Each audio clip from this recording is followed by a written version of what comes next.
Insulation resistance சொல்லுவாங்க.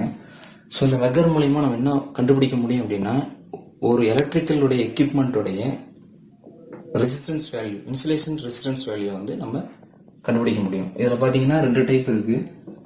Analogue இருக்கு, digital இருக்கு. ஸோ அனலாக்ன்றது ரொம்ப old version. So old version கிடையாது. ஸோ நிறைய பேர் அனலாக் தான் யூஸ் பண்ணுவாங்க. டிஜிட்டல்ன்றது இப்போ மாடர்ன் டிஜிட்டல் இந்தியாவில் இப்போ யூஸ் பண்ணுறது டிஜிட்டல் டைப் யூஸ் பண்ணுறாங்க. ஸோ இந்த அனலாக்ல கொடுக்குற அந்த டிசி வோல்டேஜ், நம்ம இந்த டிசி வோல்டேஜ் தான் அப்ளை பண்ணி டெஸ்ட் பண்ணுவோம். எந்த எக்யூப்மெண்ட் ஆனாலும் அந்த டிசி வோல்டேஜ் அங்கே ஒரு ஹேண்ட் ரிவன் இருக்கும். அந்த ஹேண்ட் ரிவன் மூலிமா தான் ஆர்பிஎம் ஜென்ரேட் பண்ணி உங்களுக்கு இந்த டிசி வோல்டேஜை கொடுத்து டெஸ்ட் பண்ணுவாங்க. ஸோ டிஜிட்டலில் பார்த்தீங்கன்னா அந்த டிசி வோல்டேஜ் ஆல்ரெடி அந்த செலக்டிவ்ல இருக்கும். ஸோ எந்த வேலையை உங்களுக்கு வேணுமோ அந்த வேலையை நீங்கள் செட் பண்ணி நீங்கள் டெஸ்ட் பண்ணிக்கலாம். ஸோ இதுதான் வந்து பேசிக்ஸ் எப்படி அப்படின்றது.